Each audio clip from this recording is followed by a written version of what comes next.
All right, folks. This is Lonzo, the godfather of West Coast hip hop and the president of the Compton Entertainment Chamber of Commerce. And every once in a while, one of my friends, shout out to my man Alberto, he will refer somebody to me that has a mission that is near and dear to my heart. This lady who I'm about to interview, she represents an organization called Street Racing Kills.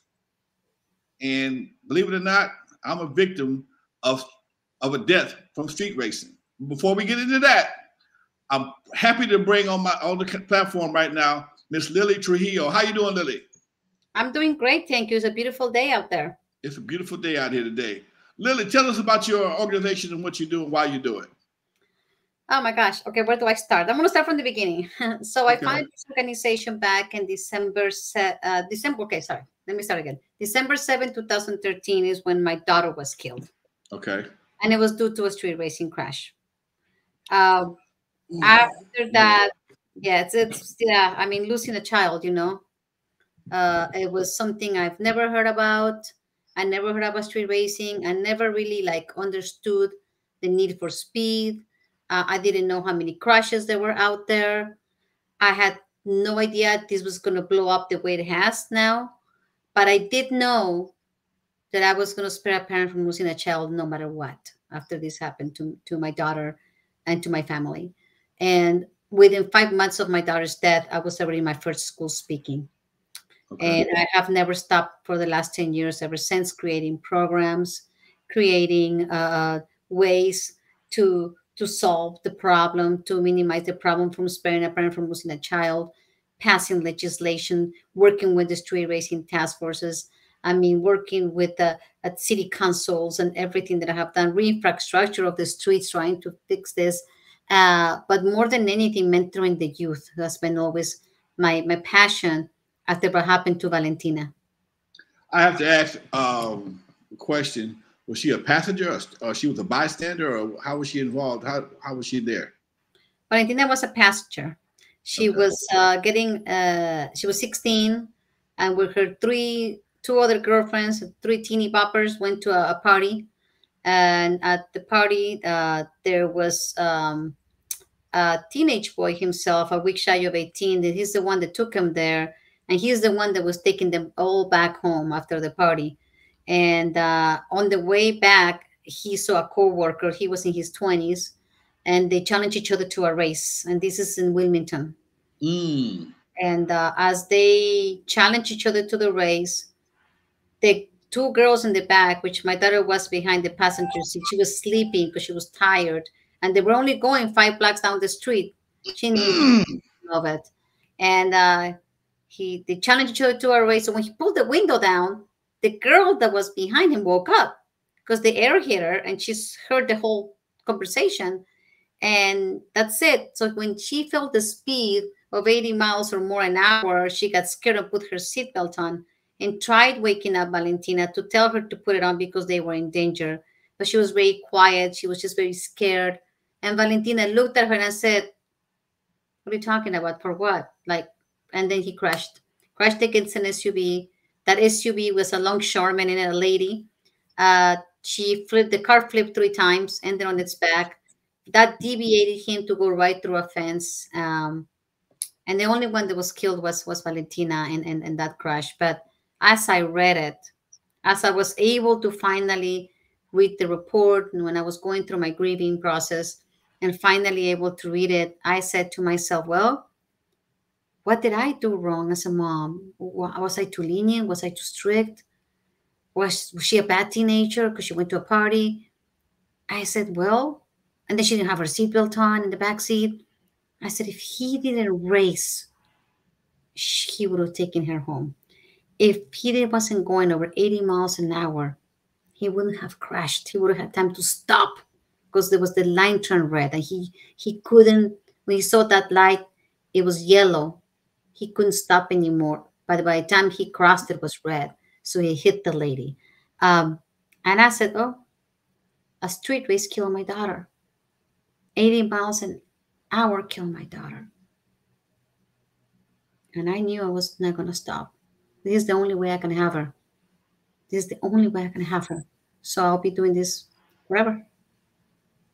You know, when Alberto told me about your organization, I immediately said I wanted to interview you because I like I said before, I too am a victim of street racing. Picked up my mother-in-law from LAX airport, coming down Crenshaw, headed east. I'm coming down Century Boulevard, headed east. And just like what you just said, two guys were racing down Crenshaw. Light was green for me, but they ran the red light. Hit me going 100 miles an hour. Only thing to save my life was they hit a cab that was right just ahead of me in the other lane. They hit a cab and deflected off the cab, and that took some of the impact and hit my car. It folded up my Suburban. I was in a Suburban, and it folded my Suburban like a sheet of paper.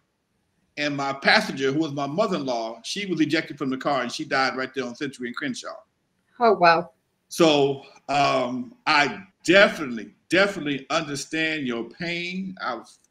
And people don't understand, even after even if you're a survivor, the traumatic experience follows you for life. Oh, yeah. I know for me, it's hard for me to get. I talk to my Uber drivers before I get into an Uber. We have to have a conversation. Look, man, I'm a victim of a fatal auto fatality. I'm skittish, and if you drive too fast, I'm gonna hit you in the back of the head. Okay, they laugh, but I'm serious. Yeah. Drive too fast, I'm gonna hit you in the back of the head. Okay. Yeah, and it's so true.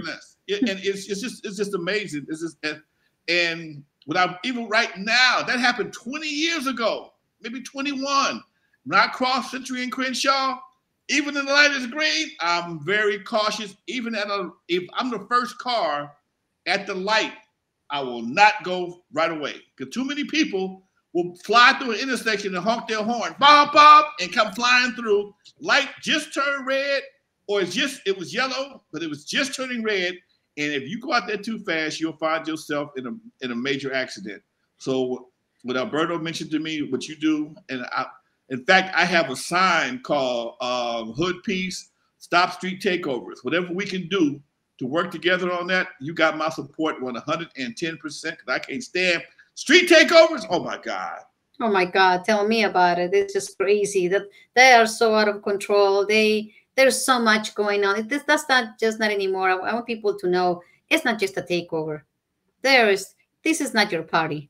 I always tell the young people, this is not your party. This is everybody's party. Anybody can be there. There's other people besides the people doing the donuts. They're doing even worse things. There's people. There's shootings. There's people stabbing people. There's robberies. Believe me, there's kidnapping. There's everything there. Why even go to a takeover? But unfortunately, a lot of people want to go to them.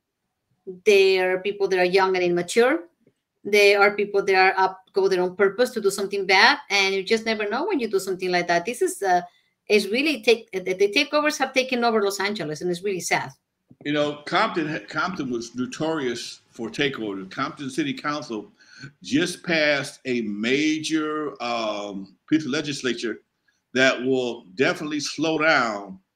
I feel will definitely slow down street takeovers in Compton. They'll be confiscating cars. And here's the crazy part. They don't have to catch you that day while you're doing the donuts. If they get your license plate number, they'll wait till you go home and tow your car right out the driveway and take you to jail. Okay? Yep. If $1,000 fine for spectators and possible car impoundment. They found that a lot of people, when the cops were really cracking down on them, a lot of people that were spectators of the street takeovers were not from Compton. Yep. They were from Orange County, Santa Ana, other cities, and they did it because I guess Compton has a reputation, and they wanted, we went to Compton, we're going to Compton, and that's what the sheriff actually told me, that a lot of people just come from out of town that didn't have driver's license, had addresses from outside of Compton, Paramount, other cities, and that made it something that I guess coming to Compton was part of the attraction. So they're gonna break down on that right there. Totally. Tell me how effective have you been so far? Well, one thing I do agree with you. I have a diversion program in which the court sends me these individuals that are caught by the police. They go and then they come to my program where we mentor them and educate them. And most of the ones that are coming from Compton Courthouse always tell me the same thing. Oh, I had two girls tell me it's because the tacos in Compton are really, we were just eating tacos and it started next to us. I said, all right, okay, you were just eating tacos. Then I have another one. And this is like 4 or 5 of them told me the same thing. I was visiting my girlfriend. So I was talking to the mayor and I told her, you must have really pretty girls in Compton because these guys are coming from Orange County, from Joshua Tree. I mean, come on, you must have beautiful girls here in Compton because they all say they're coming to see a girlfriend. So I was laughing, right? But I do see them. You're right. They come from different parts of LA, Kern County, you name it. However, because of this new ordinance, the word has gotten around. So I think I'm just praying, but the only thing is that they're just going to go to another area. But definitely, I think we'll be seeing a slowdown in Compton from them really not going because they know of the ordinances coming up. And they do know that they're going to be confiscating cars completely, not just impounding your car. Now, you know what's amazing though? Me and the sheriff was having a conversation about this, and I noticed certain things are in Compton that you don't find in Lakewood, you don't find in Carson. They may try it a little bit. But for some reason, I guess Compton's reputation, if you have a tough reputation, we were in Compton doing donuts. Okay, I don't see a lot of donuts being done in Carson. They tried in Lakewood for a couple of weekends. That shit got shut down very fast. You darn sure won't see them in Redondo Beach. Redondo Beach has an ordinance against loud mufflers. Okay. Mm-hmm. I saw the sign myself. I was leaving the Redondo Beach Performing Arts Center one evening. They had a trailer. Loud mufflers will be fined $2,000. Okay, so it looks to me that if you hit them in the pocket, you'll be able to detour a lot of this stupidity. But on the side of the kids, being on the side of the kids, I got to say one thing. We don't provide enough activities for young folks.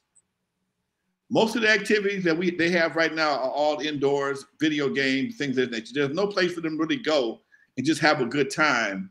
And they create their own good times. And Instagram and Facebook and other TikTok don't really help it because everything they do goes up on the internet.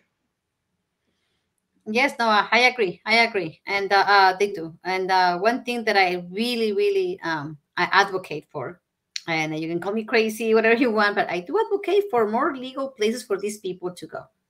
I think that we can clean up a lot. I think that we should not just be talking about legislation, education, re-infrastructure of our streets. It's definitely 100%. It has to be done. Law enforcement, it has to be done. But you also have to find a way of finding a place where these people can go besides Irwindale, that is pretty far away.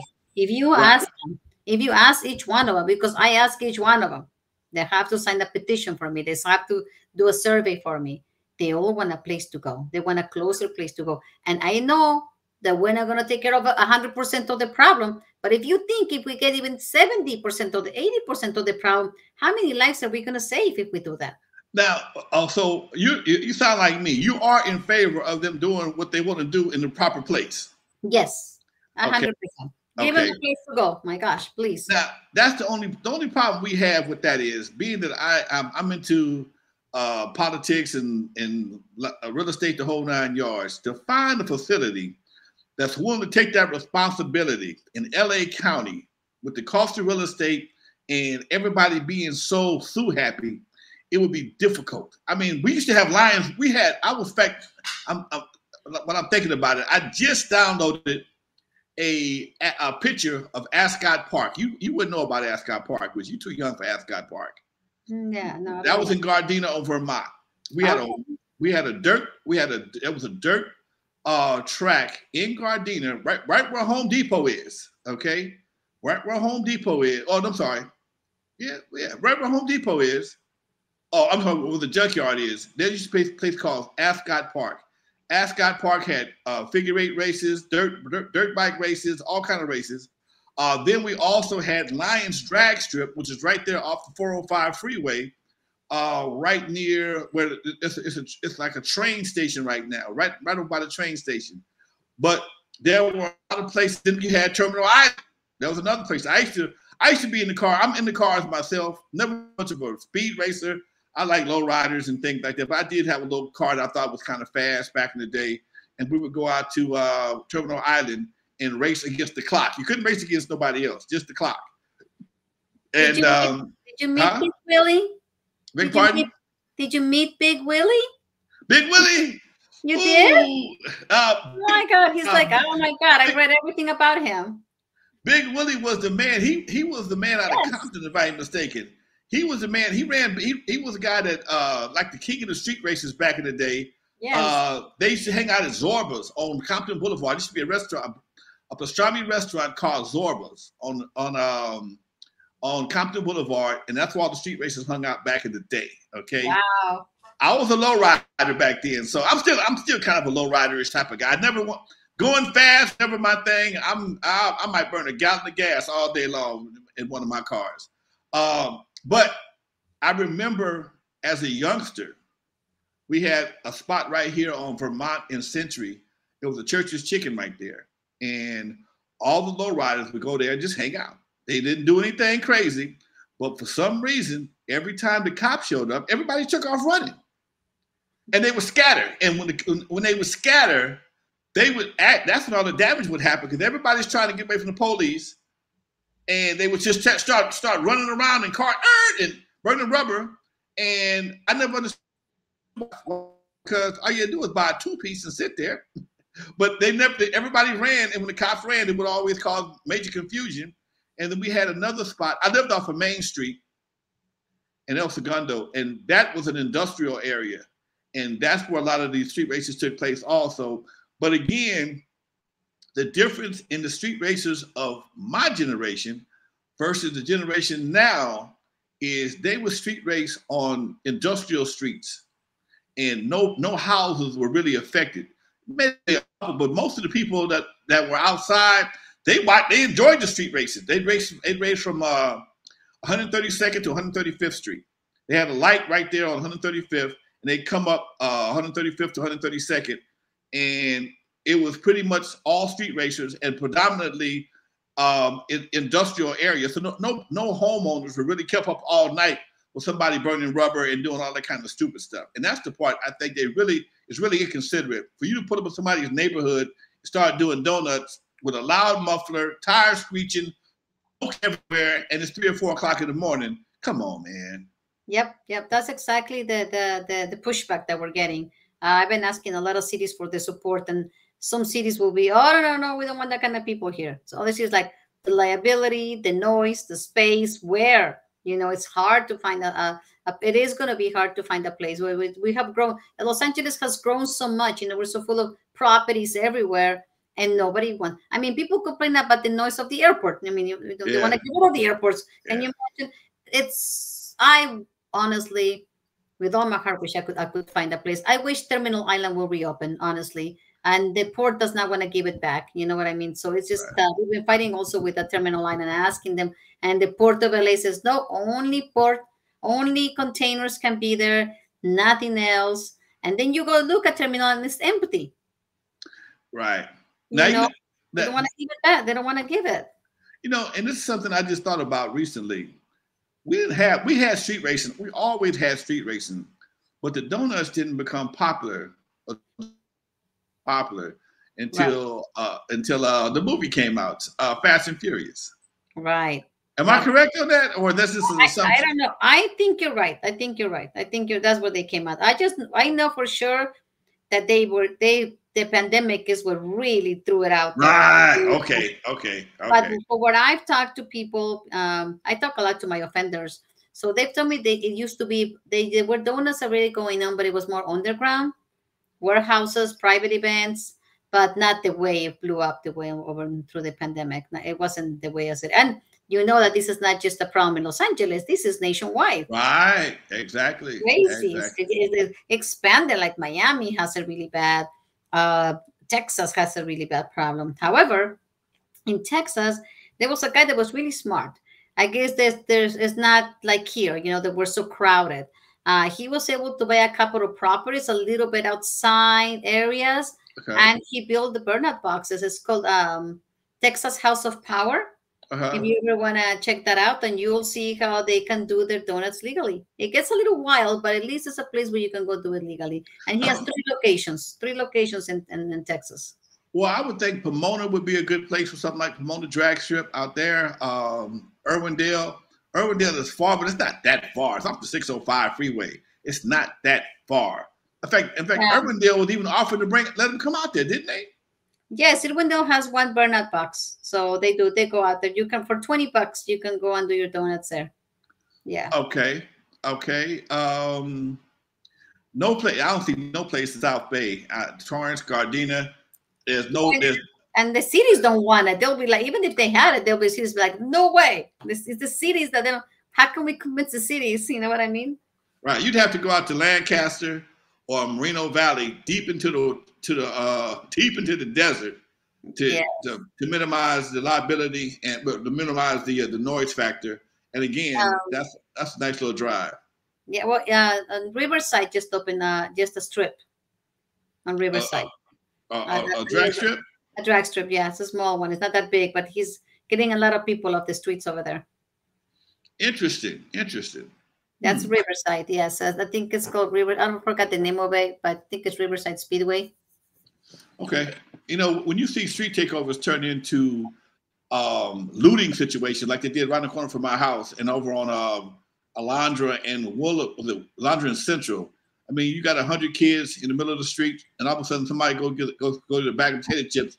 All of a sudden, 300 people want potato chips for free. And again, that's another problem that I think is just disrespectful to the business people and to the community at large, is the fact that you think for some reason, because it's not really a felony, you can just walk into a store, a mob of people, and walk out with whatever you want for free. By my house, they had guys hopping over the counter, taking cigarettes and cartons of cigarettes. That's just ridiculous. So, yeah. It's a problem. But I think that honestly, I think there is a cure. This is not a disease. This is not a cancer. I think this is a cure. I think we can, if we all keep working together, we can hopefully take care of this as much as I can. There's a lot of legislation coming by already, a lot of legislation. So I think with all the legislation, all the street racing, everything together, and hopefully getting a venue, I think we can minimize the problem, especially now that they're going to be taking the cars away. And then they're not even waiting for legislation. The city themselves are creating these ordinances where they'll be completely confiscating the car. So I think everything together, hopefully we'll be able to minimize it. Most importantly is the loss of life that we want to prevent. Too many people are dying, and it's not fair. Lili, where do you work out of? What city do you work out of? At Torrance. Okay. All right. So you're locally. Good. Yes, good. I'm locally here. And I can't wait to go to the schools in Compton. Actually, I'm working right now on a contract. We're waiting for a little bit of paperwork to go through, and hopefully we can start going to the schools in Compton. I want to do some community events there as well, because we offer scholarships, It's called the Vows Respect the Road Scholarship, and we give them free driving school to the students. They're not driving yet. They just have to do an essay for us, have to let us mentor them, have parent conferences as well. So we're really excited about starting to do that. Do they still have driving education in school? Nope, gone completely. Come on, you joking? Completely gone. Can you believe it? And I go to the schools, and it's so hard to get in. You have no idea. They give me all this. Oh, we want our kids to graduate. They're too busy. And I tell them, do you know how many kids are not going to graduate because they died in a crash? Do you know that my daughter was not even driving? And I wish she would have gotten that awareness, somebody to talk to her about the dangers of takeovers, the dangers of street racing, the dangers of speeding, how important it is to have your seatbelt on, how important it is to have the skills that if you're in a bad situation, you fight for your life to get out of that car. These kids don't know anything. And they want to have fun. They want to drive, and they want to have fun. Where is the awareness? I cannot believe California took away driver's education from school. So one of my biggest fights that I have, Lonzo, is to convince a legislator to please bring it back through the DMV or at the schools. But bring back teen traffic safety education. You don't have to bring back the cars. There's plenty of driving schools. Bring back that awareness. Don't let these kids get their permit before they don't receive education. You know, we used to have a class that showed you all the tragic accidents. I heard about it. Part of the driving. See, you must be you're a little younger than I am. Okay, but I was going to school. They had all these drunk driving accidents. They didn't show you the bodies. They would show you the wreckage. Okay, and when you see a car and the engine's been knocked out the car around on the other side of the tree, it makes you think about how fast you should be going. Or you see a car that's turned into an accordion. I mean, the front seat and the trunk is one piece. It really makes you think about what you're doing or what can happen behind the wheel if you're not careful. And that was always amazing.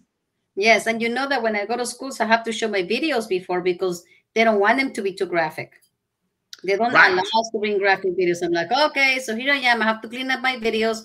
However, for the intervention program, the one that the court refers to me, because I already know I show them raw videos. Oh yeah, they're gonna see. Because honestly, we have TikTok, we have Instagram. You see worse things there, right? Come on. I mean, these kids are watching TikTok, and then you want to give them a little cartoon. I mean, come on. They used to try to scare us with marijuana. They had this marijuana movie called Reefer Madness, and it showed you if you smoke marijuana, you go crazy. I mean, it took me forever to hit a joint. Okay, they scared the hell out of us back in the day. I mean, that between it's called Blood on the Street, Blood on the Road, or something like that. It's called Blood on the Road, and they would show you all the. Huh? Red asphalt. That's what. Red asphalt. Thank you. Red asphalt. But my husband tells me about red asphalt. Everybody has told me, "Oh, red asphalt." And I go, red asphalt. That's what we had to watch and doing driver's training before you get behind the wheel. You had to watch red asphalt, and that would scare the hell out of you. Okay, and by the time you do that and get in the car with the two steering wheels and the 2 sets of brakes, you was pretty good. You was pretty safe. Yeah, listen, I think that out of all the things when we go to schools, the name of my program that I do at the school is called the Fast and Fatal. Oh, right? I like that. That's what I called it. That's what I called it. And when we talk to them, we really want to make sure that of everything we talk to them, because we always go there also with a police officer, and he talks about certain subjects and we talk about certain subjects, but we're hoping that of everything we told them, something will stay in their head that they will remember when they're in the car. You know what? And that's all you could ask for. You fight against a lot these days. TikTok, Instagram, Facebook, Twitch, everything. So if you can get them to retain something, you already beat the system, beat the odds already. Yes, they see too much out there. They see people getting hit at a takeover and maybe taken to a hospital or maybe dying or nothing, and they're getting used to it. That's the sad thing about it. That's the sad part. That's the sad part. Used to death. They're getting used to just seeing somebody die.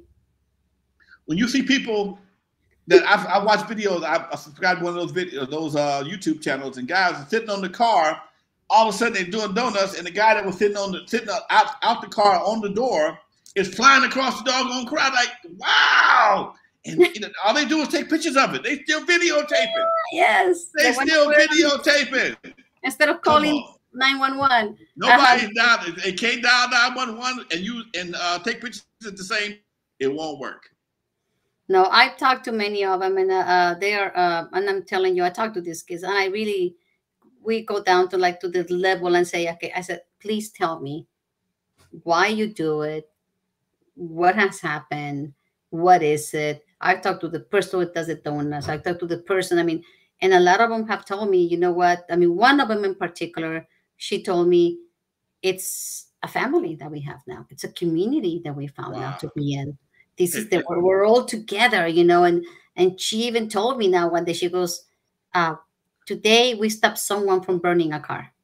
So in their own little community, they have their own little, some are this way, some don't allow this, some don't allow that. You know what I mean? Some just want to do that. There's some that are actually within the community that they have we think they're heartless, but they're not.